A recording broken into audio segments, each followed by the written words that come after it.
વાણીના વંદન અને માતા ત્રિશલાના નંદન એવા વીર પ્રભુ મહાવીરને વંદન કરતા આપ સૌને મારા જય જિનેન્દ્ર.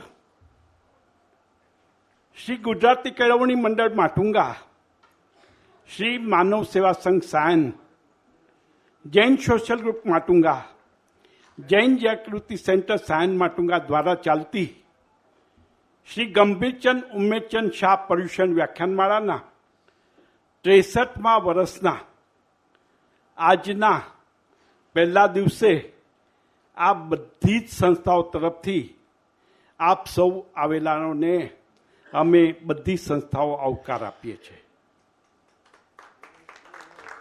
63 વર્ષથી ચાલતી આ વ્યાખ્યાનમાળા આપ સૌ શ્રોતાજનો દ્વારા જે ઉત્સાહ અને ઉમંગ હોય છે એથી દર વર્ષે કોઈક ને કોઈક નવા આપણે વક્તાઓને બોલાવીએ છીએ. અને આજે આપણી વચ્ચે છે ખાસ અમદાવાદથી આવેલા આરજે દેવકી.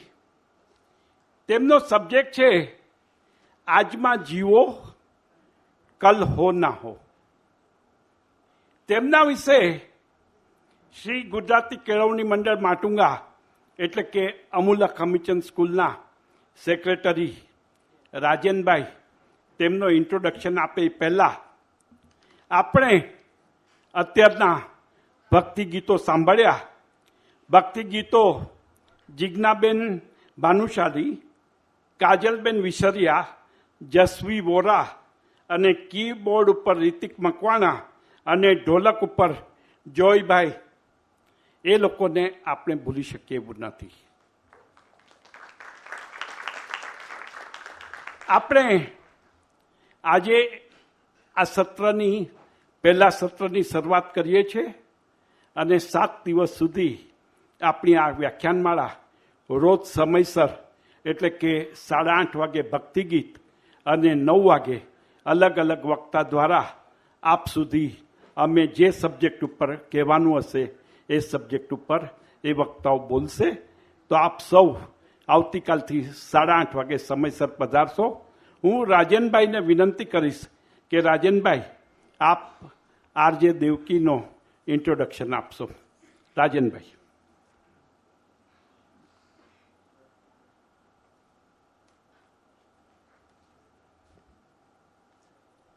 જય Jinendra. Thank you Pankajbhai.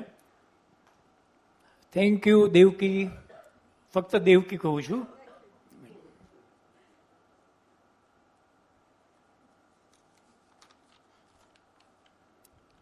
Devaki madam કોઈ પરિચયને મોહતાજ નથી. લગભગ ઘણી બધી આપણે સોશિયલ મીડિયા, ટીવી, એમની ઘણી ફિલ્મો આપણે બધા ઘણાએ જોઈ હશે અને સાંભળી હશે. જે પર્સનાલિટી મેં વિચારેલી અને આજે હું પહેલી વાર મળ્યો, વધારે બ્યુટીફુલ અહીંયા છે.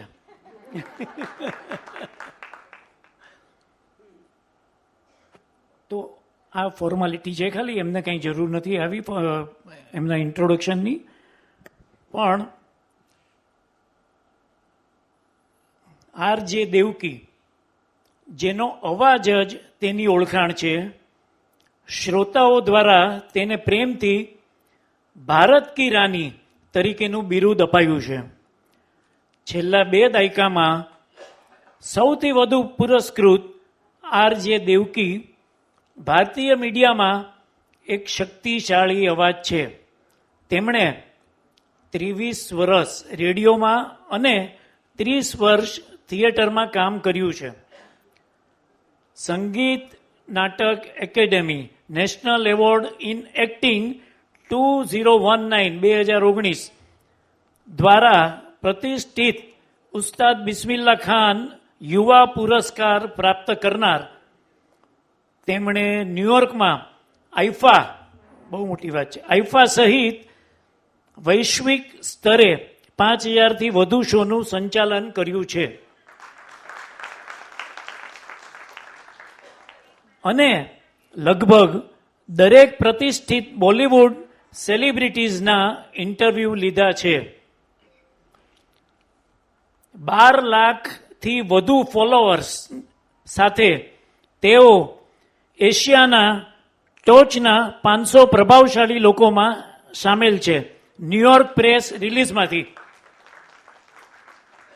તેમના અભિનયના શ્રેયમાં પ્રશંસીય નાટકો અકુપાર, સમુદ્ર મંથન, ધાડ અને ફિલ્મો હું ઇકબાલ, કેરી વગેરે સામેલ છે.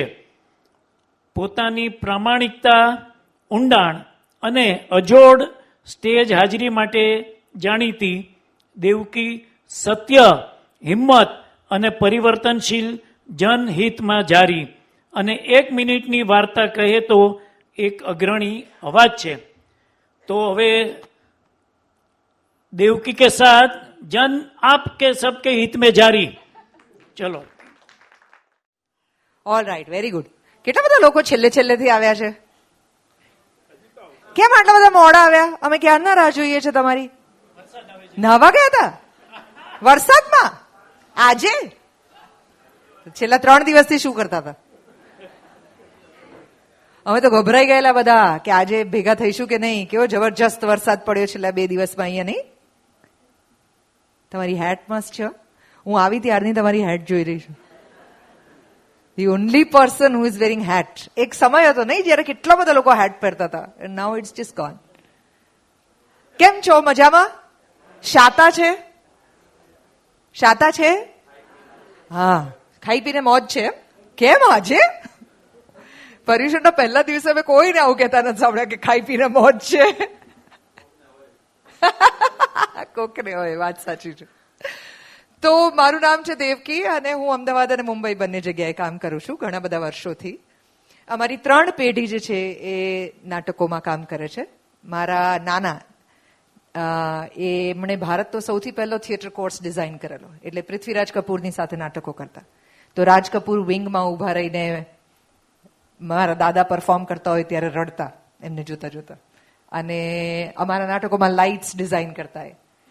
ધીસ ઇઝ ઇવન બિફોર પૃથ્વી બન્યું, એની પહેલાની વાત છે, જ્યારે ઇપ્ટા નામની મૂવમેન્ટ શરૂ થયેલી ઇન્ડિપેન્ડન્સ પહેલા, ઇન્ડિયન પીપલ થિયેટર્સ એસોસિએશન, જેમાં રવિન્દ્રનાથ ટેગોર, દીના પાઠક, મારા નાના જશવંત ઠાકર, પછી પૃથ્વીરાજ કપૂર, આ બધા એક સાથે હતા. મારા ફાધર નેશનલ સ્કૂલ ઓફ ડ્રામામાં ભણ્યા છે, એનએસડી દિલ્હીમાં, અને એટલે એ પણ વર્ષોથી નાટકો કરતા. અને મારા મમ્મી પણ નાટકો કરે છે. એટલે અમને ગળથુથીમાં નાટક મળ્યું છે. અને આ તો પછી રેડિયો તો આડ વાત થઈ ગઈ છે, પણ હવે એ આડ વાત 23 વર્ષ ચાલી એટલે થોડી લાંબી થઈ ગઈ છે. હું કીધા કરું છું કે મારું જિંદગીનું સૌથી લાંબુ કમિટમેન્ટ કોઈ છોકરા જોડે નથી, રેડિયો જોડે છે.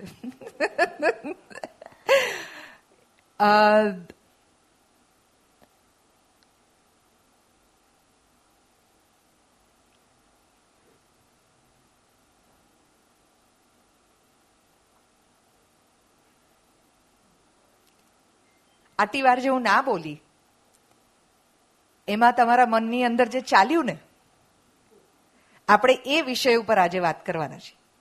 કારણ કે એ પહેલા હું જે બોલતી હતી ને એ પછી હું જે બોલવાની છું એમાં બની શકે કે તમે મોબાઈલ જુઓ, બાજુવાળી વ્યક્તિ સાથે વાત કરો, તમારા મગજમાં કોઈ બીજો વિચાર ચાલતો હોય ને હું કોઈ બીજી વાત કરતી હોઉં. પણ આ જે ઓકવર્ડ સાયલન્સ આપણે ઊભું કર્યું એમાં તમે સંપૂર્ણ રીતે આ ક્ષણની અંદર આવી ગયા, કે જે ક્ષણની અંદર તમને લાવવાનો પ્રયત્ન કદાચ આના પહેલા જે તમે કરીને આવ્યા એની અંદર કરવામાં આવે છે. How do you come to now? આજના સમયને જીવવો, અત્યારની ક્ષણને જીવવી એ કેવી રીતે અઘરી છે, જુદી છે, અને કેમ આપણે નથી કરી શકતા. ઓશોનું એવું કહેવું છે કે આપણા જેવા મોટા ભાગના બધા લોકો, એટલે પૃથ્વી પરના લગભગ 90% લોકો એ આખી જિંદગી પોતાની તંદ્રામાં જીવી જાય છે. હવે આનો અર્થ શું? આપણે તો જાગતા છીએ.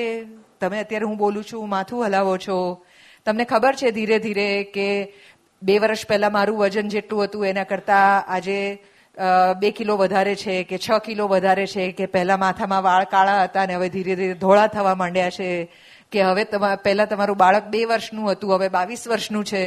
તો સમય તો બદલાતો તમે જોઈ રહ્યા છો ને તમે સામે સામે બધું બદલાતું જોઈ રહ્યા છો. આ મેટ્રોનું ખોદકામ જે છે અને પછી ધીરે ધીરે મેટ્રો ચાલુ થઈ મુંબઈની અંદર, તો છેલ્લા 10 વર્ષથી તમે સહન કરી રહ્યા છો, પણ અલગ અલગ લેવલ પર ને. પહેલા પાયો નંખાયો, પછી ધીરે ધીરે પિલર્સ નંખાયા, પછી એની પર મેટ્રો ચાલુ થઈ, પછી એને ત્રાસ કર્યો, વોટેવર. આ બધું જે છે તમારી આસપાસ ચાલી રહ્યું છે.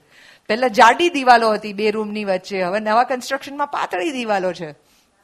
આ બધા જ ફેરફારો તમને ખબર છે, પણ એ ફેરફારોની સાથે સાથે એવું કેમ થાય છે કે આપણે આપણા ગયેલા સમયને થેન્ક યુ બહુ જ યાદ કરતા હોઈએ છીએ. મેં હમણાં જેટલા લોકો ટ્રસ્ટીઝ છે બધા સાથે વાત કરી, અત્યારે આજે આખું ગ્રુપ છે, આ બધા અહીંયા આ સ્કૂલમાં ભણ્યા છે. દુનિયામાંના દરેક લોકો પોતાના સ્કૂલ ડેઝ બહુ સારા હતા. મારું બાળપણ બહુ સારું હતું, અરે કોલેજમાં બહુ મજા આવતી હતી. આ વાત મોટા થયા પછી જ કેમ કરે છે? જે સ્કૂલમાં હોય એને દોડા દોડ હોય છે કોલેજમાં આવવાની, જે કોલેજમાં હોય એને દોડા દોડ હોય છે હું મારા પૈસા કમાતો કે કમાતી થઈ જાઉં એટલે સારું. જેવું એ ચાલુ થઈ જાય એટલે પછી થઈ જાય કે લગ્ન થઈ જાય તો સારું, ગમતા પાત્ર સાથે મળી જઈએ તો સારું. એકવાર ગમતું પાત્ર મળી ગયું પછી હવે આ મારી માથાકૂટ જે ચાલુ થઈ ગઈ છે જિંદગીની અંદર, આ મારો પીછો છોડે તો સારું. દિવસના કેટલા ફોન કરે છે, મારી પર કેટલી નજર રાખે છે ને આ ને તે. પછી છોકરા થઈ જાય તો સારું. પછી છોકરા થઈ જાય એટલે પહેલા નહોતા ત્યારે કેવી મજા આવતી હતી, કેવા એમને ફરી શકતા હતા, એવી બધી વાતો આવે. તો વિસરાઈ ગયેલો સમય જે છે એ જ હંમેશા આપણને કેમ વધુ ગમે છે? જો એ સમય એટલો સારો હતો તો સ્કૂલમાં હતા ત્યારે કેમ એવું નહોતું લાગતું કે અત્યારે બહુ જ મજા આવે છે, અહીંથી આગળ ખસવું જ નથી, 5મા ધોરણમાંથી 6ઠ્ઠા ધોરણમાં જવું જ નથી. આવું ક્યારે 5મા ધોરણમાં થયેલું યાદ છે? નથી થતું. જ્યારે લોકો લગ્ન પહેલા ધારો કે પ્રેમ લગ્ન કોઈએ કર્યા હોય તો એ જે કોર્ટશીપ પીરિયડ હોય છે, કોર્ટશીપ પીરિયડમાં હોય ત્યારે તો ઝઘડતા ને લડતા જ હોય છે. પછી લગ્ન થઈ જાય એટલે એમને લાગે કે બધું સરખું થઈ જાય, પછી લગ્ન થઈ જાય એના પછી પાછું ગડબડ. કોઈક એવા લોકો હશે કે જેનું વજન 50 કિલો હોય, 50 કિલોમાંથી 60 કિલો થઈ જાય ત્યારે એમને થાય કે હું 50 કિલોની હતી ત્યારે કેટલી પાતળી હતી, અરે મારા લગ્નના ફોટા તમે જુઓ. પણ અત્યારે જે છે એમાં મજા આવે છે કે અત્યારે જે છે એની હંમેશા તકલીફ જ છે. અરે મારા વાળ હું 20 વર્ષની હતી ત્યારે તો એટલા બધા સરસ હતા, હવે જતા રહ્યા એ વાળ. તો 20 વર્ષના હતા ત્યારે રોજ પોતાના વાળને જોઈને ખુશ થતા હતા કે ક્યા બાત હે, મારા કેટલા સરસ વાળ છે. તો આ શું પ્રોબ્લેમ છે કે જે સમય વીતી જાય એના પછી જ આપણને આનંદ આપે છે? હવે એક બીજી ક્ષણની વાત કરીએ આપણે. અમે તો છે ને આ દિવાળીની અંદર ગ્રીસ જવાના છીએ. દિવાળીમાં બહુ મજા આવવાની છે. મામાના ઘરે જઈશું ને તો બહુ જ મજા આવશે. વીકેન્ડમાં બહુ જ મજા આવવાની છે. અમારે ત્યાં જમણવાર છે ને એમાં બહુ મજા આવવાની છે. બર્થડે પર મને આ ગિફ્ટ મળશે ને એટલે બહુ જ મજા આવશે. આવા કેટલાક પ્લાન્સ હોય છે આપણા. આ પ્લાન્સ જે છે એ સુધી પહોંચવા માટેની જે ઉતાવળ હોય, જે સપના હોય એની અંદર બહુ મજા આવે. ત્યાં સુધી પહોંચવા સુધી, જેને પ્રેમ કરો છો એની સાથે પરણવાની મા બાપ છૂટ આપે ત્યાં સુધી, એનો પહેલી વાર હાથ પકડીએ ત્યાં સુધી, જેનો પહેલી વાર હાથ પકડવા માટે આટલી બધી ઉત્તેજના હતી, આજે આ રૂમની અંદર આવ્યા ત્યારે કેમ એનો હાથ પકડીને નથી આવ્યા? જે પહેલી વાર જ્યારે મળી હતી અને જે જો પેલા બેન બાજુમાં જુએ છો એમને તમે ધ્યાન રાખો, એમની કમ્પ્લેન છે આ હાથ પકડીને કેમ નથી આવ્યા. એવી જ રીતે શરૂમાં જ્યારે નવા નવા મળ્યા હતા ત્યારે બંને જણા તૈયાર થાય તો બંને એકબીજાને કોમ્પ્લિમેન્ટ આપતા હતા. આ કલરના કપડા કેટલા સરસ લાગે છે, નવા વાળ કપાવ્યા છે, સરસ લાગે છે, તમે દાઢી કરો છો ને ત્યારે મંજર રહી નથી ગમતા, વધારો ને please. All of this was before. હવે તમે સાવ નવી સાડી પહેરો કે 16 વર્ષ જૂની સાડી પહેરો, reaction is going to be the same. બરોબર? કારણ કે આ એ જ પર્સન છે. તમારા પતિ કે જે પહેલા તમને લાગતું હશે કે રાજેશ ખન્ના કે અમિતાભ બચ્ચન જેવા લાગતા હતા, એ તમને હજી એવી આશા હોય કે રાજેશ ખન્ના ને અમિતાભ બચ્ચન જેવા લાગે તો રાજેશ ખન્ના ને અમિતાભ બચ્ચન પણ હવે એવા નથી લાગતા. રાજેશ ખન્ના તો રહ્યા જ નહીં. હમણાં અમિતાભ બચ્ચને એક બહુ સરસ મજાનો બ્લોગ લખ્યો છે. મને નથી ખબર તમારામાંથી કેટલા લોકો એમને ફોલો કરે છે, પણ ગઈકાલે એ પોતાના બ્લોગમાં ઘણી બધી પોતાની પર્સનલ વાતો લખતા હોય છે ને. તો એમણા બચ્ચન સાહેબે હમણાં એવું લખ્યું છે કે હવે એ 82 વર્ષના થઈ ગયા, રાઈટ? તમે જોયું હશે ગયા વખતે પણ કેબીસીમાં દોડીને આવતા હતા. અમિતાભ બચ્ચન એ રોજની 29 ગોળીઓ લે છે ને ત્યારે કામ કરી શકે છે. 29 ગોળીઓ. એમને માઇસ્થેનિયા ગ્રેવિસ નામની બીમારી છે, જ્યારે એમને કુલીમાં પેટમાં વાગ્યું હતું ને ત્યારથી. વિચ મીન્સ કે એમની દરેક નર્વ જે છે એ પડી જાય જો એમણે દવા ના લીધી હોય તો. એટલે આંખના પોપચા પડી જાય. સાવ નોર્મલ અને નેચરલ જે વસ્તુ આપણે કરી શકતા હોઈએ, આપણે જે આઈબ્રો ઊંચી કરી શકીએ છીએ એ ન કરી શકે. આપણે હસવું હોય, હસવા માંગે તો મસલ ઉપર ના લઈ શકે. એ એટલા વર્ષથી દવા ઉપર છે. 82 વર્ષના એ માણસે એવું લખ્યું છે કે હવે એવું લાગે છે કે પહેલા જે કામ સરળતાથી થતા હતા ને એ હવે નથી થતા. પહેલા હું જે ઝડપથી બધું કામ કરી શકતો હતો એ ઝડપથી નથી કરી શકતો. હવે ઘરની અંદર ચાલવું તો કોઈનો ટેકો લેવો પડે છે. આપણે ઇમેજિન નથી કરતા કે અમિતાભ બચ્ચન કોઈનો ટેકો લઈને ચાલતા હશે, કારણ કે આપણે તો એને ફિલ્મોની અંદર કેવી બધી લાતો મારતા અને ફલાણું ઢીકણું કરતા. હમણાં દીપિકા સાથે જે પિક્ચર આવેલી એમાં એમણે કેટલો બધો પેલા ફાઇટ સીન્સ કરેલા છે. દેન હી સેડ કે મને ડોક્ટરે એવું કીધું કે તમારે પેન્ટ પહેરવું હોય ને તો તમે બેસીને પહેરો. તો મને શરૂઆતમાં એવું લાગ્યું કે મારે શું કામ બેસીને પેન્ટ પહેરવાની જરૂર છે. પછી હું જ્યારે ખરેખર બેઠો ત્યારે સમજ પડવા માંડી કે હું ઊભા ઊભા જો કરું ને તો મારું સંતુલન જઈ શકે એમ છે ને હું પડી જઈ શકું એમ છું. 82 વર્ષના અમિતાભ બચ્ચને આ બધી વાતો કરતા કરતા એક પણ જગ્યાએ એવું નથી એવું કીધું કે આના કરતા હું જ્યારે શરાબી કરતો હતો ને ત્યારે મને બહુ મજા આવતી હતી, હું જ્યારે યુવાન હતો ને ત્યારે એટલી મજા આવતી હતી, અને હવે આ બધાને કારણે મને દુઃખ થાય છે. આવું એણે ક્યાંય નથી કીધું. એ 82 વર્ષની ઉંમરે પણ રોજ સવારે યોગાસન કરીને, કસરત કરીને પોતાના કામે જવા માટે તૈયાર છે. અને આખા બ્લોગમાં છેવટે એ જ લખે છે કે જો મારે સાજા રહેવું હોય તો મારે સતત કામ કરતા રહેવું પડશે. Which means if you want something nice tomorrow, then you need to invest in it today. અને આ આપણો સૌથી મોટો પ્રોબ્લેમ છે, કારણ કે સપના જોવા સસ્તા છે, વસવસા કરવા પણ સસ્તા છે.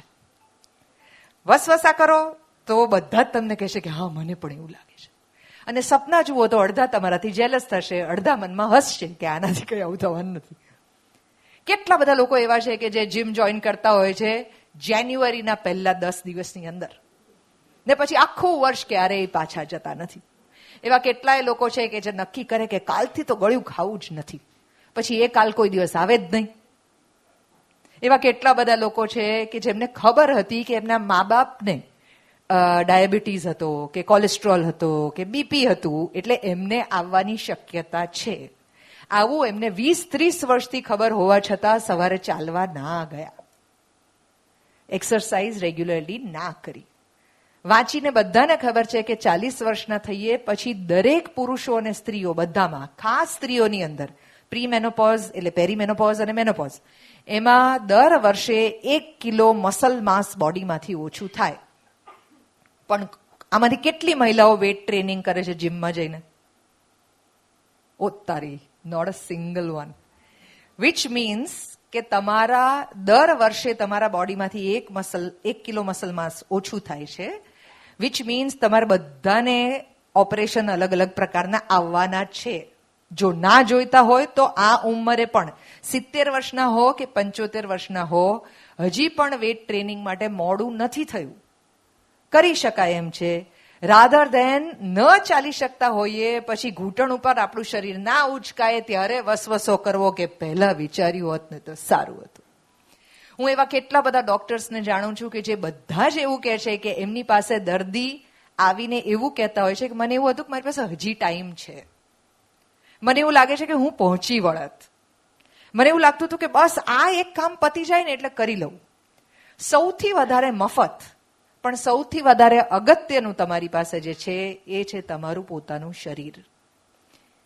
અને જૈન ધર્મ તમને બહુ જ સરસ રીતે તમારું મન અને શરીર તમે કેવી રીતે સ્વસ્થ અને કન્સિસ્ટન્ટલી એટ વર્ક રાખી શકો એવા બધા જ સૂત્રો આપી ચૂક્યું છે. પણ એમને કારણે અહીંયાના કેટલા લોકોની હેલ્થ ખૂબ સારી થઈ છે એ મને નથી ખબર. એ તમારે જાતે નક્કી કરવાનું છે, કારણ કે તમે કેટલી ગોળીઓ લો છો મને નથી ખબર. બચ્ચન સાહેબની ભલે મને ખબર હોય. અત્યારમાં જીવવું એનો એક બહુ સરસ મજાનો લેસન હું શાહરૂખ ખાન પાસેથી શીખેલી. શાહરૂખ ખાન એમની ફિલ્મ રઈસના પ્રમોશન માટે અમદાવાદ આવેલા, તો અમે બંને જણાએ ઇન્ટરવ્યુ કર્યો હતો. એ ઇન્ટરવ્યુ પત્યો એના પછી એક મોટી પ્રેસ કોન્ફરન્સ હતી. તો એમાં એક લગભગ 20-21 વર્ષની છોકરીએ હાથ ઉપર કર્યો. મને લાગે છે રઈસ નહીં, રાવણ વાળું, રઈસ વાળું તો અલગ હતું. રાવણ નામની એક ફિલ્મ આવેલી એની, જેમાં છમક છલ્લો સોંગ હતું. હા, તો એ ફિલ્મનો ટ્રેલર એ દબંગ ફિલ્મના રિલીઝ પર વચ્ચે વાગવાનું હતું. 10 સપ્ટેમ્બર 2010ની વાત છે આ, કારણ કે 10 સપ્ટેમ્બર 2010 પહેલી દબંગ રિલીઝ થયેલી. તો શાહરૂખ ખાન એના પ્રમોશન માટે આવેલા, અને એ વખતે શાહરૂખ અને સલમાન બંને એકબીજા જોડે વાત નહોતા કરતા. એટલે ઓડિયન્સમાંથી એક છોકરીએ હાથ ઉપર કરીને એવું પૂછ્યું, સવાલ પૂછવા માટે શાહરૂખ ખાનને એને કીધું કે હા બોલો બોલો બેટા. સો એણે કીધું કે क्या आपने जानबूझ के सलमान खान की फिल्म के अंदर अपनी फिल्म का ट्रेलर रिलीज करवाया है? એટલે શાહરૂખ ખાને એની સામે જોયું અને પછી એને પૂછ્યું કે डार्लिंग कितने साल की हो तुम? એટલે એણે કીધું 21 साल की हूं. શાહરૂખે પૂછ્યું क्या बनना चाहती हो? એણે કીધું मैं फिल्म डायरेक्टर बनना चाहती हूं. शाहरुख खान ने कहा तुम जितने साल की हो उतने सालों से मैं फिल्में करता हूं. हो सकता है कि तुम्हारी जिंदगी में ये एक ही चांस है जिसमें तुम शाहरुख खान से मिली हो जिसने 21 साल से फिल्में की हैं. क्या इस क्षण में तुम यही जानना चाहती हो कि मैंने सलमान खान की पिक्चर में मेरी फिल्म का ट्रेलर क्यों रिलीज किया? આખા હોલમાં સોપો પડી ગયો હતો. Because everybody understood what he is trying to say, કે તમારી પાસે આ ક્ષણ જે છે, અત્યારે જે છે, આ મોમેન્ટ જે છે, એની તમે કેટલી વેલ્યુ કરી શકો એમ છો, એના માટેની તમારી તૈયારી કેટલી છે. કેટલા બધા લોકો એવું માનતા હોય છે કે જ્યારે એ ક્ષણ આવશે ને ત્યારે તૈયારી કરવાની શરૂ કરીશું, અને મોડું મોડું મોડું મોડું મોડું થતું જાય છે. અને એવા કેટલાય લોકો છે કે જે વર્ષોના વર્ષો સુધી રિયાઝ કરીને તૈયાર છે કે જે દિવસે ક્ષણ મળે ને એ દિવસે દુનિયાને બતાડી દઈશું કે તમારી અંદર શું ખમીર છે, તમારી અંદર શું તાકાત છે, શું તેજ છે. હવે આ એમ્બિશનની રીતે પણ હોઈ શકે, આ હેલ્થની રીતે પણ હોઈ શકે, આ તમારી ગમતી વ્યક્તિને વહાલ કરવાની રીત પણ હોઈ શકે. એવા કેટલાય લોકો છે જેમણે કોવિડમાં પોતાના માણસો ખોયા છે. એવા કેટલાય લોકો છે જેમના જુવાન ફેમિલી મેમ્બર્સ કોવિડ પછી જતા રહ્યા છે. અને હંમેશા જ્યારે આપણા જીવનમાં કોઈ જાય ને એના પછી આપણને જેટલું યાદ આવે છે એટલું જો ખરેખર આપણને ગમતું હોય તો જ્યારે એ બાજુમાં છે ત્યારે એનો હાથ પકડીને, ત્યારે એની વાત સાંભળીને, ત્યારે એના ખોળામાં માથું નાખીને, ત્યારે એના માથામાં હાથ ફેરવીને કેમ આપણે એ એફર્ટ નથી કરતા ઇન ધેટ મોમેન્ટ? જ્યારે તમને ઘરમાં એવું કહેવું પડે કે ડાઇનિંગ ટેબલ ઉપર, બેડરૂમમાં, બધી જગ્યાએ તમે મોબાઈલમાં છો, એના કરતા મારી જોડે વાત કરો ને. આ કેમ કહેવું પડે છે? શા માટે આપણે જે સ્થળે, જે જગ્યાએ, જે લોકોની વચ્ચે છીએ એ સમયની આપણે રાહ જોતા હતા, અને પછી ત્યાં આવ્યા પછી હવે આપણે કોઈ બીજી જગ્યાએ હોવું છે. હવે જે બીજી જગ્યાએ હોઈશું ત્યારે પાછા કોઈ ત્રીજી વ્યક્તિ સાથે હોઈશું. એ ત્રીજી વ્યક્તિ સાથે હશો ત્યારે ચોથી વ્યક્તિ સાથે હશો. તમારી બાજુમાં તમારું બાળક જે છે એ ધીરે ધીરે મોટું થઈ રહ્યું છે, પણ તમે કદાચ ન્યૂઝમાં બિઝી છો. ભારત દેશ જે છે એના ન્યૂઝ તમારે કારણે બદલાય એટલા તમે વ્યસ્ત થઈ જાઓ અને બાળકને ટાઈમ ના આપો તો તમે આમિર ખાનની જેમ શોઝમાં આવીને એની ઉંમરે રડશો. આમિર ખાન હમણાં પોતાના ઇન્ટરવ્યુમાં કહે છે કે મને એ ખબર હતી કે આશુતોષ ગોવારીકરના સપના શું છે, એના ફિયર્સ શું છે, પણ મને એ નહોતી ખબર કે મારા પોતાના બાળકોના સપના ને ફિયર્સ શું છે. જે માણસ આમિર ખાન બની ગયો હોય એણે પણ જો જિંદગીમાં 60 વર્ષે રડવાનું જ હોય આખા દેશની સામે, 100 કરોડ લોકોની સામે, કે મેં મારા છોકરાઓને વ્યવસ્થિત સમય ના આપ્યો, તો એને આટલા મોટા ફિલ્મ સ્ટાર બનવાનો શું ફાયદો? જો છેવટે તમને કોક બાબત માટે તો રડવું આવવાનું જ છે. હવે એવા કેટલાય લોકો હશે 60 વર્ષના આજે કે જે 20 વર્ષના હતા ત્યારે વિચારતા હતા કે આઈ વિશ હું આમિર ખાન બનું, અને નહીં બની શક્યા હોય. બની શકે કે આખી જિંદગી નસીરુદ્દીન શાહને એવો અફસોસ હોય કે હું અમિતાભ બચ્ચન જેટલો સક્સેસફુલ ના થયો, અને અમિતાભ બચ્ચનને એ અફસોસ હોય કે મને નસીરુદ્દીન શાહ જેવો સારો એક્ટર કોઈએ નાખી દો, હું ખાલી સ્ટાર રહ્યો. શક્ય છે ને? ઇરફાનના બાળકને કે ઇરફાનની પત્નીને થોડી ખબર હતી કે ઇરફાન આટલો જ જલ્દી જતો રહેશે. ભારત દેશ હવે ઇરફાનની જેટલા વખાણ કરે છે, એ વખતે ઇરફાનને શું 100 કરોડ આપતા હતા આપણે, જે શાહરૂખ ખાનને ને આમિર ખાનને ને સલમાન ખાનને આપતા હતા? ના. પણ હવે આપણા માટે બહુ જ અગત્યના છે. હાથી જીવ્યો તો લાખનો, મર્યો તો 1.25 લાખનો. પણ વીતી ગયેલી ક્ષણોમાં, વીતી ગયેલા લોકોમાં, વીતી ગયેલી જુવાનીમાં, બાળપણમાં અટકી જવાને બદલે અત્યારે જે સમય છે તમારી પાસે, હમણાં જો ભક્તિ કરી શકો છો તો હમણાં જ કરી લો. હમણાં ઉપવાસ કરી શકો છો તો હમણાં કરી લો. હમણાં જ જો સાચું બોલવાની તક છે તો હમણાં જ બોલી લો. હમણાં જ જો શ્રમ કરવાનો રસ્તો છે તો અત્યારે જ શ્રમ કરો. કાલે સવારે ઉઠીને કરીશ, પરમ દિવસે કરીશ, બહુ નાનો મંત્ર હોય છે. જે કામ 2, 3 કે 5 મિનિટની અંદર થતું હોય ને એને ક્યારેય પાછળ ઠેલવવું જ નહીં. આટલી નાનકડી શરૂઆત હોય છે કે તમને એવું લાગતું હોય કે આ કપડાં જે છે એ ઉચકીને કબાટમાં મૂકવામાં 30 સેકન્ડ લાગવાની છે, તો અત્યારે જ ઉચકીને મૂકી દો. આ બેઝિન સાફ કરવામાં 1 મિનિટ લાગવાની છે, તો અત્યારે જ કરી દો. આ પાણીનો બાટલો જે હમણાં પીને ભર્યો છે, એ કોણ આવવાનું છે ઉપરથી? સેન્ટા ક્લોઝ ભરવા? એ જે પી લીધો છે તો એ ભરીને અત્યારે મૂકી દો. તમે તમારા ઘરમાં જે લોકો સાથે રહો છો એ લોકો તમારા માટે કામ કરવા ઘરમાં નથી રહેતા. ન પુરુષ માત્ર કમાવા માટે લગ્નમાં છે, ન સ્ત્રી માત્ર ઘર ચલાવવા માટે લગ્નમાં છે. તમે એકબીજાના કમ્પેનિયન છો કે જે એકબીજાને વધુ સારા માણસ બનાવવા માટે એકબીજા સાથે જોડાયા છો. એકબીજાના સપના એ ખરેખર બીજી નવી હાઈટ ઉપર પહોંચી શકે એના માટે એકબીજા સાથે જોડાયા છો. તમે એકબીજાના લિમિટેશન્સ પણ જાણો છો અને તમે એકબીજાની સ્ટ્રેન્થ પણ જાણો છો. તો તમે એના બેસિસ ઉપર એકબીજાને બેટર પર્સન બનવા માટે કેટલી મદદ કરો છો? શું તમે સ્લાઇટ ડિસ્ટન્સ પર જઈને તમારી પોતાની વ્યક્તિને માત્ર તમે મારા માટે આ નથી કરતા કે તું મારા માટે આ નથી કરતીથી વિશેષ જોઈ શકો છો? જો ન જોઈ શકતા હો તો now is the time to do that. તમારા લગ્નના કદાચ 20 વર્ષ જતા રહ્યા હોય, 30 વર્ષ જતા રહ્યા હોય, 50 વર્ષ જતા રહ્યા હોય, કે કદાચ હવે જસ્ટ તમે લગ્ન કરવાના હો, કદાચ તમારા બાળકો ઓલરેડી મોટા થઈ ગયા હોય કે હવે મોટા થઈ રહ્યા હોય, આ બધી ક્ષણ અત્યારે પકડી લેવાની છે. કેમ એવું થાય છે કે જે લોકો અત્યારે 60-70 વર્ષના છે બધા વિચારે છે કે અમારા જમાનાની અંદર અમે નાના હતા ત્યારે મોબાઈલ ફોન હોત તો અમે અમારા મમ્મી ને પપ્પાના કેટલા સરસ વિડીયોઝ ને ફોટોઝ લીધા હોત, તો આજે અમારી સામે હરતા ફરતા જોવા મળત. અત્યારે એ છે. બધા વડીલોના એવા વિડીયોઝ લીધા છે કે જેમાં તમને છેલ્લી 2 પેઢી કે 3 પેઢીની બધી જ એવી વાતો કે જે બાળપણમાં તમે સાંભળી હતી એ બેસીને એમની સાથે રેકોર્ડ કરી લો, કે તમે તમારી આગલી જનરેશનને આપી શકો કે જો દાદા નાના હતા ને ત્યારે આ કરતા હતા. રાધર દેન જસ્ટ સેઇંગ કે દાદા નાના હતા ત્યારે તો ચાલીને આવતા હતા, તને શું કામ ગાડી જોઈએ છે? કારણ કે દાદા નાના હતા ત્યારે ગાડી નહોતી એટલે ચાલીને આવતા હતા. તમારો સમય બદલાયો છે તો અત્યારના સમયને સ્વીકારી લો. આમાંના ઘણા બધા એવા છે કે જેણે પોતાના જીવનની અંદર ટેલિગ્રામ પણ જોયા છે, ટ્રંક કોલ પણ જોયા છે, ચકરડાવાળા ફોન પણ જોયા છે. બાજુના ઘરમાં ફોન હોય, બાજુના ઘરમાં ટીવી હોય અને આપણે બધા ત્યાં જઈ અને વાત કરતા હોઈએ કે ટીવી જોતા હોઈએ. ટીવી પર થપાટ મારો તો ટીવી બરાબર ચાલે એવું. ઉપર જઈને એન્ટેના ગોઠવવાનું હોય તો ઉપર આવ્યું એવું ઉપરથી લોકો બૂમ પડે, નીચેથી તમે કહેતા હો કે હા આવે છે. એ બધું પણ જોયું છે.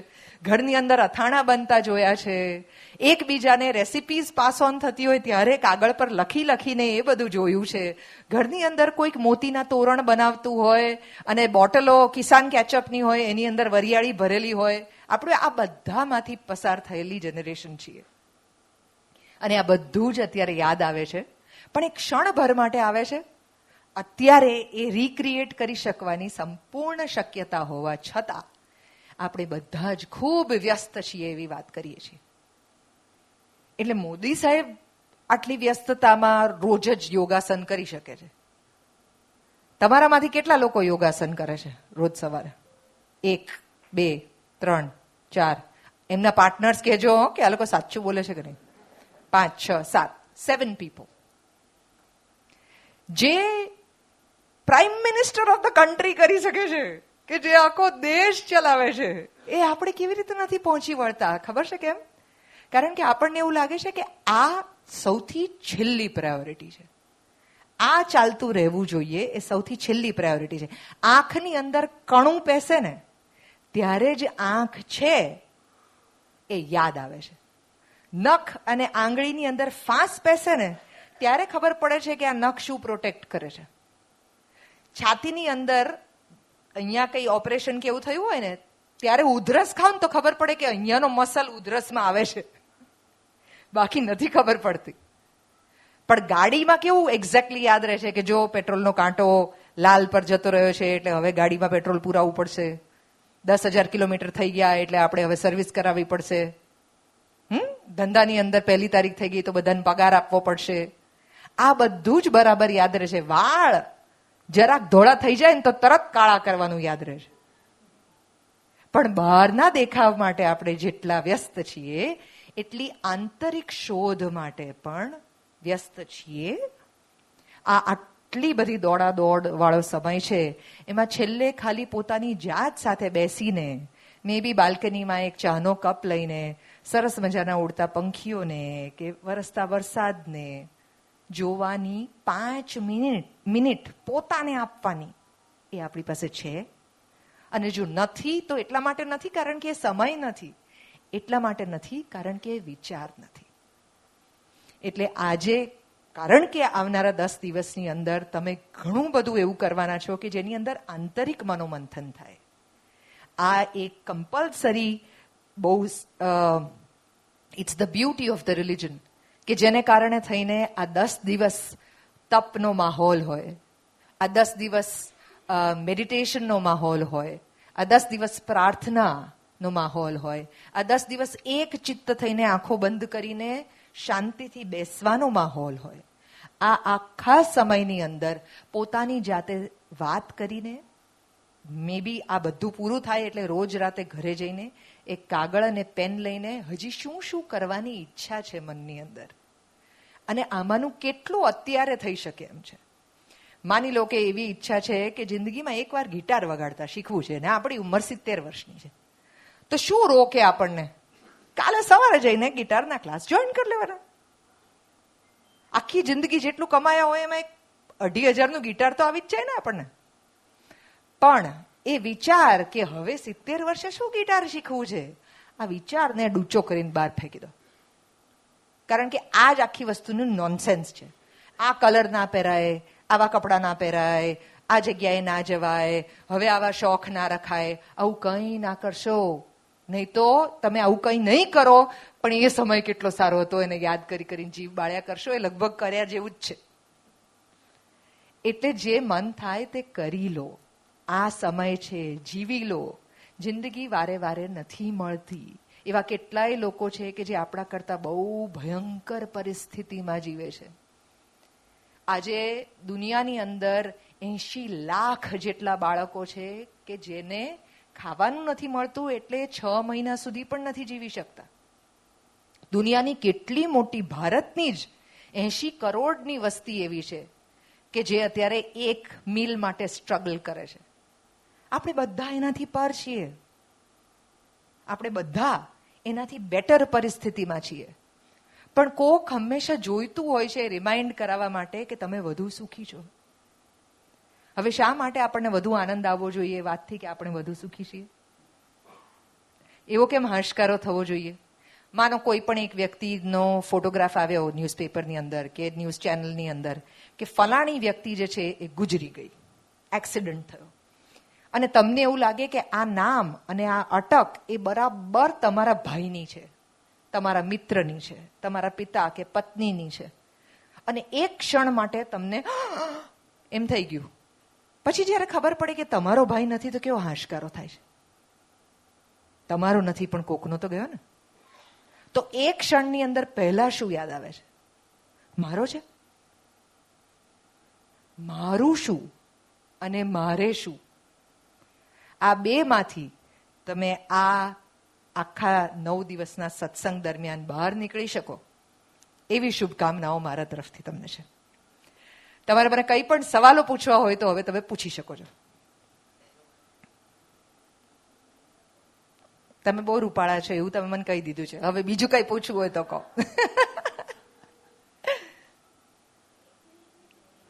1 મિનિટની વાર્તા કહું? ઓકે.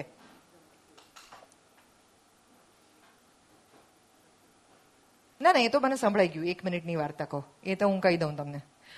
હોરર વાળી કહું કે ધર્મ વાળી કહું?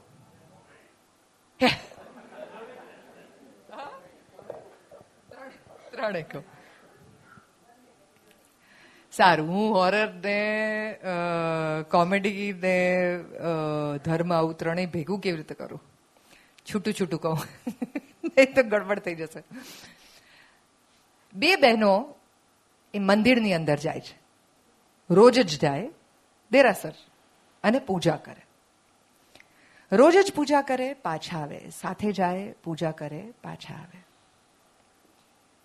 પહેલા બેન જે છે એમને પૂજાનું ફળ મળી જાય છે, બીજા બેનને નથી મળતું.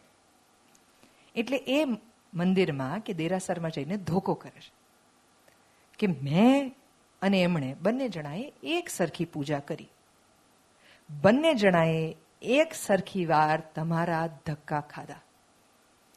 તમે એમને ત્યાં દીકરો આપ્યો, મારે ત્યાં કેમ નહીં? માતાજીનું મંદિર હતું. માતાજીએ કીધું કે એ બેન જેટલી વાર અહીંયા આવતા હતા ને ત્યારે મારી પાસે બાળક માંગતા હતા, તમે જેટલી વાર અહીંયા આવતા હતા ને ત્યારે દીકરો માંગતા હતા. માતાના મંદિરમાં આવો છો, દેવીના મંદિરમાં આવો છો, અને ઘરે દેવી નથી જોઈતી તો એ તો નહીં મળે. આ પહેલી 1 મિનિટની વાર્તા અને બહુ જ યાદ રાખવા જેવી છે. ભારતની અંદર હવે ક્રાઇસિસ થવા માંડી છે. સ્ત્રીઓ ઓછી થઈ ગઈ છે અને પુરુષો વધુ થઈ ગયા છે. પછી તમને ખબર છે ને પુરુષોને શું ઓપ્શન રહેશે? તો અમે મસ્ત છીએ, અમને રાખો ઓપ્શનમાં. બીજી વાત, મુંબઈમાં એક છોકરી રહેતી હતી. એ છોકરી અહીંયા એક ઘર રેન્ટ કરીને રહેતી હતી 1 BHK ની અંદર. ભણવા માટે અહીંયા આવી હતી. પોતાના મિત્રો સાથે સાંજે બહાર ગઈ. મિત્રોમાં એક બીજો છોકરો પણ મળ્યો. એ દિલ્હી રહેતો હતો. એ દિવસે આવેલો અને એને વહેલી સવારે એરપોર્ટ પાછા જવાનું હતું. બાકી બધા મિત્રો જે છે છૂટા પડી ગયા અને આ છોકરી અને આ છોકરો બંને જણાને વાતો કરવામાં બહુ મજા આવી. તો એ લોકો થોડું લાંબુ બેઠા, ખાધું પીધું. પછી પેલી છોકરી કહે કે તું અત્યારથી એરપોર્ટ જઈને શું કરીશ? હજી તો 5 કલાક બાકી છે, તો તું મારા ઘરે ચાલ, 2-3 કલાક સુઈ જા, એરપોર્ટ નજીક જ છે, તો પછી તું જઈ શકીશ. એટલે પેલો છોકરા જેને દિલ્હી જવાનું હતું એને કીધું કે હા સારું, કાંઈ વાંધો નહીં. એટલે બંને જણા ઘરે આવ્યા. ઘરે આવ્યા એટલે પેલી છોકરીએ કીધું કે હું બેડ ઉપર સુઈ જાઉં છું અને તું અહીંયા નીચે ગાતું પાથરીને સુઈ જા. પેલા છોકરાએ કીધું સારું. એ છોકરો સૂતો અને તરત જ ઊભો થઈને કહે કે મને ભૂખ લાગી છે. પેલી છોકરીએ કીધું શેના માટે? પણ આપણે હમણાં તો આટલું બધું ખાઈને આવ્યા. પેલો છોકરો કે ના, મને બહુ જ ભૂખ લાગી છે, મારે અત્યારે ને અત્યારે જ કંઈ ખાવું પડશે ને મારે કંઈક હેવી ખાવું પડશે. પેલી છોકરી કે મારા ઘરમાં તો ખાખરા નહીં, મારે હેવી જ ખાવું પડશે ને તું મને એ ના ખવડાવે તો મારે અત્યારે ને અત્યારે દવા જોઈશે.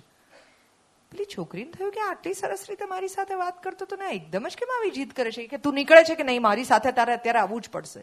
તો પેલી છોકરી થોડી ચીડાઈ ગઈ. કે તું જઈને દવા લઈ આવ ને, તારા માટે આવડો મોટો તો છું તું, જા. દિલ્હીથી છે કે અહીંયા આવ્યા તો દવા લેવા ના જઈ શકે? પેલો કે હું તો એકલો નહીં જ જાઉં, મારે તારી સાથે જ જવું છે, હું તો એકલો જતો જ નથી આવી રીતે રાતના, મારી મમ્મીએ ના પાડીશ. પેલી છોકરી કે આ શું આવું વિચિત્ર વર્તન કરે છે? કંટાળીને બંને જણા ઘરની બહાર નીકળ્યા. દરવાજો બંધ થયો. પેલા છોકરાએ બહારથી આગળો લગાડીને કીધું કે તારા બેડની નીચે કોઈ સૂતું છે. આનાથી 2 વાતો નક્કી થાય છે. એક, હંમેશા ઘરે જઈએ ત્યારે બધું જોઈ લેવું. અને બીજું, જરૂરી નથી કે દિલ્હીથી છોકરો આવ્યો એટલે ખરાબ જ હોય.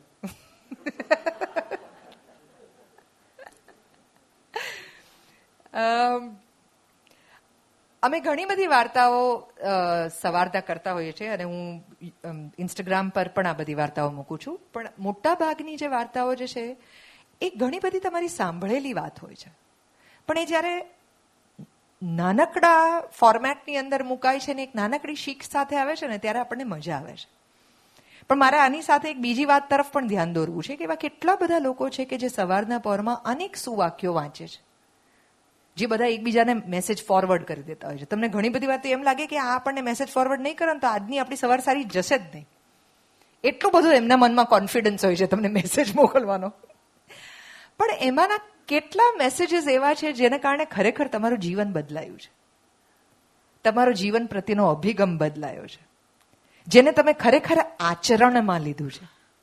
સવારના વાંચીને ખુશ થઈને બીજા મેસેજ તરફ નથી જતા રહ્યા, બીજાને મોકલી દેવાની ઉતાવળની અંદર એ યાદ રહ્યું છે કે આપણા જીવનમાં આ ઉતરે છે કે નહીં, આપણે આને પચાવી શકીએ છીએ કે નહીં. આ કરવા જેવું છે. જેટલા મેસેજીસ હોય એમાંથી કોઈ એક નક્કી કરો અને આપો પોતાની જાતને 3 મહિના 4 મહિના 6 મહિના કે આ વાતની ઉપર હું વળગીને રહી શકું છું કે નહીં. પોતાનું કામ જાતે કરવું, માની લો કે આટલી નાનકડી વાત હોય તો 6 મહિના ટ્રાય કરો કે એવું શક્ય છે કે આપણું બધું જ કામ જે છે એટલીસ્ટ આપણને જેટલું આવડતું હોય એ બધું આપણે જાતે કરીએ. બહુ નાનકડી વાત છે, પણ જ્યારે કરવામાં આવે, આચરણમાં મૂકવામાં આવે ત્યારે એ અઘરી થઈ જાય છે. તો હું 1 મિનિટની વાર્તા તો રોજ કરું છું અને ઘણા બધા લોકોએ અત્યાર સુધીમાં મારી કેટલી 1000 2000 1 મિનિટની વાર્તા કરી હશે ને, તો લોકોએ સાંભળી છે આ બધી. પણ મને એ જાણવામાં બહુ રસ છે કે એમાંની કઈ વાર્તાને કારણે કોના ઘરની અંદર દીકરીને વેલકમ કરવામાં આવી આ વાર્તા સાંભળીને, ફોર એન એક્ઝામ્પલ. અથવા તો કોઈ પણ વાર્તાને કારણે કોઈનું પણ જીવન કેવું અને કેટલું બદલાયું. આ હું એટલા માટે પણ કહું છું કે આવનારા દિવસોની અંદર તમે મારા જેવા અનેક લોકોને અહીંયા બેસીને વાતો કરતા સાંભળશો. પણ એ પેલા રોજ સવારના ફોરવર્ડ મેસેજ જેવું ના થઈ જાય કે આજે દેવકી બોલી, કાલે કાજલબેન બોલશે, પછી રઈશભાઈ બોલશે, બધા બોલશે ને જતા રહેશે. પછી આપણે પાછું આપણા જીવનમાં જતા રહીશું ને એવી જ રીતે જીવવા માંડીશું જેવી રીતે પહેલા જીવતા હતા. તો આ સમય શું કામ આપ્યો? હું એટલા માટે તમને પૂછું છું કારણ કે ધારો કે અહીંયા તમે 200 જણા બેઠા હો અને તમે 200 જણાએ મને 60 મિનિટ માટે સાંભળી હોય, તો હું મારા મનમાં એ વિચારીને એ સમજણ અને સિરિયસનેસ ને જવાબદારી સાથે આવી છું કે તમારા જીવનની 200 જણાની 60 એટલે 200 ગુણ્યા 60 એટલી મિનિટો હું ખાઈ જવાની છું જે તમને જિંદગીમાં ક્યારેય પાછી નથી મળવાની. અને આ સમયનું મારે એવું શું કરવું જોઈએ કે જેને કારણે તમને એનો ફાયદો થાય એ વિચારીને એની પર મહેનત મેં કરી છે. તો તમારા જીવનની એ 200 મિનિટ 60 મિનિટ જે છે એના માટે જો મને આટલી ચિંતા હોય તો તમને તમારી પોતાની મિનિટ્સ માટે તો ચિંતા હોવી જોઈએ કે નહીં? આપણે પોલીસવાળા જોડે ઝઘડતા હોઈએ છીએ કે આ લોકો જોડે હેલ્મેટ માટે થઈને પૈસા માંગે છે, સીટ બેલ્ટ માટે થઈને પૈસા માંગે છે.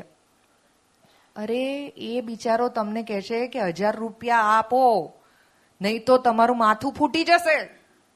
તમારું માથું બચાવવા માટે તમારી પર કોઈએ દંડ મૂકવો પડે એવા આપણે કેવા કે માથું મારું બચાવવાનું છે ને દંડ પેલો આપણી પાસેથી લઈ રહ્યો છે. મમ્મી પપ્પાએ લેવો જોઈએ જેણે જન્મ આપ્યો છે એને. પણ આપણે પોતાની જાત વિશે એટલા બધા રિલેક્સ છીએ એવું માનીને કે તકલીફો જે છે ને એ હંમેશા બીજાને થાય છે, બીમારી બીજાને આવે છે, વ્યક્તિ કોઈ બીજાનું જાય છે, ધરતીકંપ કે આગ કે ઇન્સ્યોરન્સ લેવાની જરૂર કોઈ બીજાને હોય, આપણી સાથે ના થાય. એવું માનવા વાળા દરેકે દરેક લોકોને જીવન બહુ અઘરો પાઠ આપે છે. એટલે આપણી સાથે કંઈ પણ થઈ શકે અને જે પણ થાય એનો સ્વીકાર કરવાની તૈયારી હોય, કારણ કે બીજું પણ ઘણું બધું આપણી સાથે થયું છે. કંઈક એક ખરાબ થયું છે એની પાછળ કેટલું બધું સારું થયું છે એનું લિસ્ટ ક્યાંક હોય તો. આજે કામ આપું છું તમને 1 મહિના માટેનું કામ અને આને ધર્મ સાથે નથી કોઈ સંબંધ, એટલે તમે તમારા મિત્રોને પણ કહી શકો છો, કોઈ પણ ધર્મની વ્યક્તિ કરી શકશે આ. ઘરની અંદર 2 બરણી રાખજો આજથી, 2 ડબ્બા રાખો, 2 બરણી રાખો, 2 ખાના રાખો, જે રાખો હોય તે રાખો. અને આખા દિવસની અંદર શું સારું થયું અને શું ખરાબ થયું એની ચિઠ્ઠી લખી અને બરણીની અંદર નાખો. શરૂઆતમાં તમને એવું ખબર પડશે કે આ એક બરણી જેને નામ આપીએ આપણે સુખનો ડબ્બો, અને આ એક બરણી જેને નામ આપીએ આપણે દુઃખનો ડબ્બો. તો શરૂઆતમાં તમારો દુઃખનો ડબ્બો બહુ ઝડપથી ભરાશે, પણ ધીરે ધીરે તમને સમજાશે કે સુખની પળો બહુ બધી છે કે જે અત્યાર સુધી આપણે ચૂકી જતા હતા. તમને સરસ મજાની પાણીપુરી ખાવા સાંજે મળે એ જબરજસ્ત સુખની જ વાત છે. તમે બહાર નીકળો ને આવો સરસ વરસાદ પડે, ભીની માટીની સુગંધ આવે અને કોઈ વ્યક્તિ ત્રસ્ત થાય, એવું દુનિયામાં ક્યાંય થતું નથી. પણ આપણી પાસે ટાઈમ ક્યાં છે ભીની માટીની સુગંધ સૂંઘવાનો? તો આ નાની નાની નાની નાની જે ક્ષણ છે, જે પણ વિખવાદને વાલમાં બદલી શકાય એમ છે, એના માટેનો એક નાનકડું હોમવર્ક છે. 1 મહિના સુધી કરો. તમારી જિંદગીમાં જો સુખ ના વધે તો તમે મને કહેજો, આપણે તમારી ઉપર 1 મિનિટની વાર્તા કરીશું કે આ માણસ કેટલા બધા દુઃખી છે. બીજો કોઈ સવાલ છે? યસ.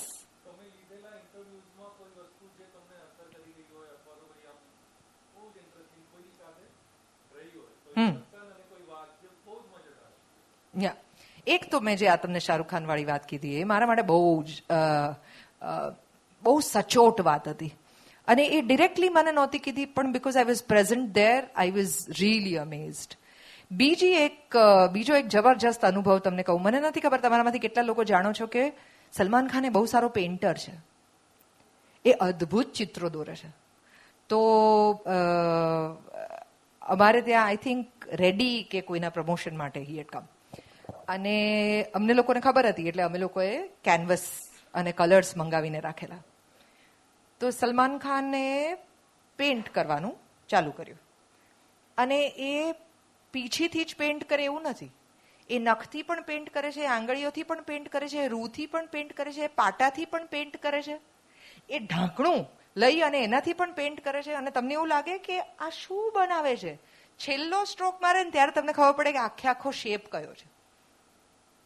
હવે તમે વિચાર કરો, સલમાન ખાન પાસે જો આટલું જબરજસ્ત ટેલેન્ટ છે, અને અમે તો નજર સામે જોયું, એને એક જ વસ્તુ આખી આમ તમને થાય ને કે હા ચિત્ર પત્યું કે તરત ભૂસીને પાછું એની પર કંઈક બીજું કરે, પાછું ભૂસીને એની પર કંઈક બીજું કરે. કારણ કે ઓઇલ પેઇન્ટ્સમાં એ પોસિબલ છે કે તમે એને ભૂસીને એની ઉપર બીજું કરી શકો.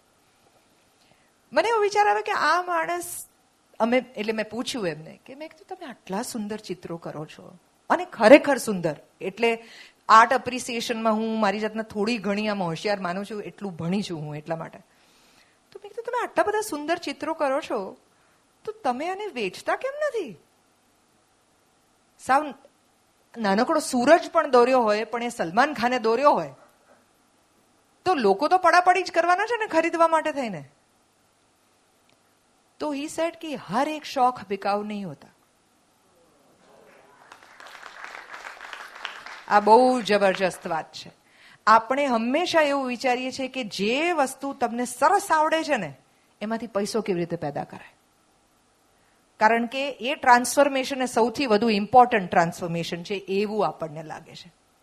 આપણને એવું લાગે છે કે જો આમાંથી પૈસા નથી પેદા કરી શકતા તો આ શીખ્યાનો અર્થ શું?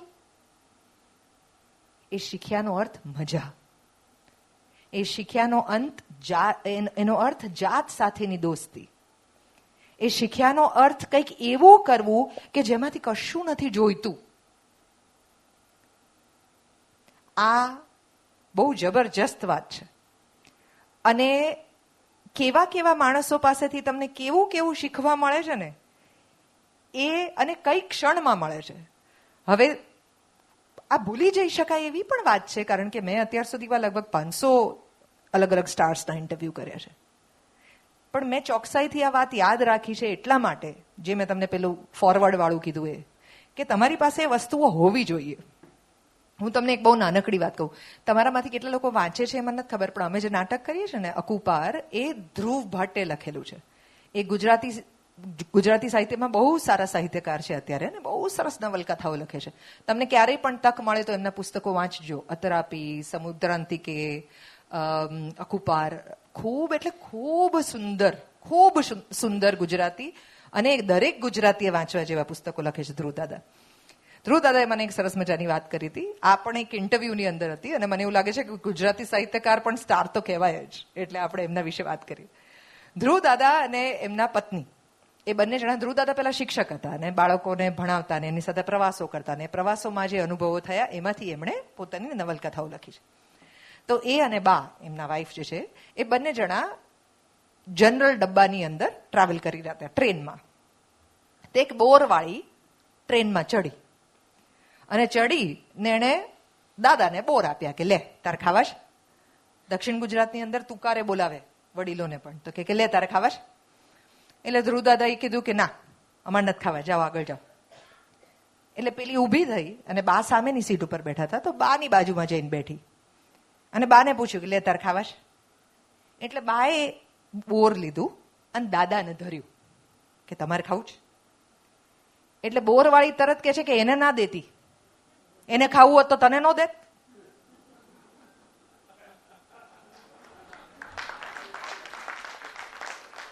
એક બોરવાળી ધ્રુવદાદા કે મને શીખવી ગઈ કે મારે પહેલા બાને પૂછવું જોઈતું હતું કે મારે નથી જોઈતું, તમારે જોઈએ છે.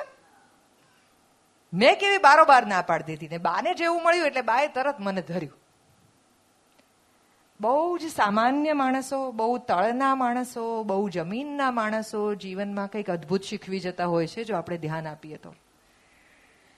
એ તો જ શક્ય હોય જો માણસ શાંતિથી સામેવાળી વ્યક્તિને સાંભળે. આપણે હંમેશા સામે શું વળતો જવાબ આપીશું ને એની ઉતાવળને વિચારમાં હોઈએ છીએ. That is why we react. We don't respond. Action, reaction. એક બહુ સરસ વાત સમજવા જેવી છે કે કોઈ વ્યક્તિ જો દિવાસળી લઈને ઊભું હોય તો આપણે સામે પેટ્રોલ ટેન્ક બનવાની જરૂર નથી. આપણને ખબર જ છે કે સામે દિવાસળી છે. આપણી પાસે પાણી બનવાની પણ ચોઈસ છે. પણ એણે ગુસ્સો કર્યો એટલે મેં કર્યો, એણે બૂમ પાડી તો મેં પાડી, એનું મગજ છટક્યું તો મારું છટક્યું. શું કામ તમારે એની સાથે સાથે ભળી જવું છે? આ કોઈ ઇન્ફેક્શન છે કે જે તમને ના ખબર પડીને તમને લાગી ગયું? સજાગ રહીએ, સચેત રહીએ, સમજીએ કે સામેવાળી વ્યક્તિ ગુસ્સામાં છે, હમણાં શાંત રહીએ. એ શાંત થઈ જાય પછી એની જોડે વાત કરીએ. અત્યારે સ્વીકારી લઈએ એની વાત. બહુ બધી વાર આપણે સાચા સાબિત કરવા માટે પોતાની જાતને પોતાના લોકો ગુમાવી દઈએ છીએ. We don't make a choice that you want the person or you want to be the right one. એ જીદને બદલે સંબંધ સાચવી લેવો એ વધુ શાણપણની વાત છે. અને એ શાણપણ પ્રેક્ટિસથી આવે છે. શાણપણનું પ્રતિક્રમણ કરવું પડે બેસીને કે એ કેસે આયેગા. શાંતિ કેવી રીતે આવશે, સંતોષ કેવી રીતે આવશે, આનંદ કેવી રીતે આવશે, સુખ કેવી રીતે આવશે. અને સુખને પૈસા જોડે કાંઈ લેવા દેવા નથી. એને કોઈ લેવા દેવા નથી. તમારી પોતાની વ્યક્તિ. મને યાદ છે when my father was dying, મારા માટે સૌથી વધારે એ વેન્ટિલેટર ઉપર હતા અને મારા માટે સૌથી વધારે અગત્યનું હતું કે એ લોકો હવે વેન્ટિલેટર બંધ કરે છે એટલે મને એમના ધબકારા જે છે એ અત્યારે સંભળાઈ રહ્યા છે એ હવે ધીરે રહીને બંધ થઈ જશે. મારું માથું એમની છાતી ઉપર મેં એટલા માટે રાખેલું કે છેલ્લી ક્ષણ સુધી હું એ ધબકારા સાંભળી શકું. મારા માટે એ સોનાની ક્ષણ હતી, ભલે એ જતા હતા તોય. કારણ કે મને ખબર હતી કે એ જઈ રહ્યા છે. એવા કેટલા લોકો છે કે જેને ખબર હતી કે એનું ગમતું માણસ જઈ રહ્યું છે. તો આ મારું સુખ થયું કે નહીં? હવે હું એ વાતમાં રડું કે મેં મારા ફાધર ગુમાવી દીધા, કે હું એ વાત જોઉં કે હું તો એ લકી પર્સન છું.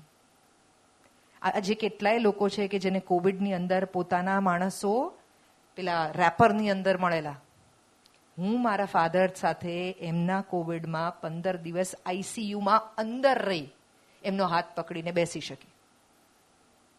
એક ક્ષણે મને સમજાયું કે હું ગુજરાતમાં પોપ્યુલર કેમ થઈ હોઈશ. છેલ્લા 23 વર્ષની મારી બધી સિદ્ધિઓ જે છે ને એ આ ક્ષણ માટે હશે કે હું ડોક્ટરને એવું કહી શકું કે મને તમે રહેવા દો અંદર. There is a way to look at life. તમારી પાસે છે તક અડધો ગ્લાસ પૂરો જોવાની, અથવા તો અડધો ગ્લાસ પાણી અને અડધો ગ્લાસ હવાથી ભરેલો છે, એટલે કે આખો ગ્લાસ ભરેલો છે જોવાની. હું આશા રાખું છું કે તમને આ ફેસ્ટિવલ આ બધી જ વાતો જે છે એનું સરસ મજાનું અમૃત આપે. Thank you so much.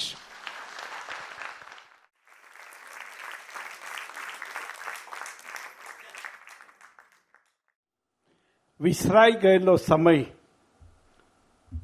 આપણને કેમ વધુ સારો લાગે છે? સપના જોવા સસ્તા છે. એકબીજાના સપના નવી હાઈટ ઉપર પહોંચી શકે એની માટે તો આપ બંને ભેગા થયા છો. બહારના દેખાવ માટે આપણે જેટલા વ્યસ્ત છે એટલા અંતરશોધ માટે વ્યસ્ત છો. જે મન થાય તે કરી લ્યો, અને મારું શું, મારે શું. આ હતા આજના આપણા વક્તા આરજે દેવકી. તેમનો સબ્જેક્ટ હતો આજમાં જીવો, કલ હો ના હો. મિત્રો, એક એનાઉન્સમેન્ટ. સન્ડે ફ્રેન્ડ્સ, જે સાયન માટુંગાની બધા જ લોકો એ સંસ્થાને જાણતા હોય છે, તેઓ છેલ્લા 40 વર્ષથી બ્લડ ડોનેશન કેમ્પ, આઈ, સ્કિન અને બોડી ડોનેશનનું કામ ખૂબ સરસ રીતે સાયન હોસ્પિટલમાં કરે છે. એમને હમણાં નવું પ્રકરણ શરૂ કર્યું છે, ઓર્ગન ડોનેશન. જ્યારે વ્યક્તિનું બ્રેઇન ડેડ થઈ જાય છે ત્યારે ઓલમોસ્ટ એ વ્યક્તિ જો કોમામાં હોય તો એ પાછો સર્વાઈવ થાય, પણ બ્રેઇન ડેડ થઈ જાય તો એ સર્વાઈવ થતો નથી. અને એના 9 થી 11 અંગો બીજા 11 વ્યક્તિને કામ લાગી શકે છે. તો આની જાગૃતિ આપણે આપણા સમાજમાં લાવવાની જરૂરત છે. સન્ડે ફ્રેન્ડ્સનો કોન્ટેક્ટ કરશો, એ લોકો આપને એની સમજ જરૂરથી આપશે. આવતીકાલે ગુરુવાર, રહીશ મણિયાર, એમની સબ્જેક્ટ છે વેદનાથી સંવેદના. તેઓ ખાસ સુરતથી આવે છે, બાળકોના ડૉક્ટર છે, અને એમને આપણે ઘણી વખત ઘણા બધા આપણે વોટ્સઅપમાં એમના ઘણા પ્રવચનો, એટલે કે ઘણી હસી મજાક પણ આપણે એની સાંભળેલી હોય છે. ખૂબ મજા આવશે. 8:30 વાગે ચોક્કસ તવનો માટે, અને 9 વાગે રહીશ મણિયાર. જય જિનેન્દ્ર.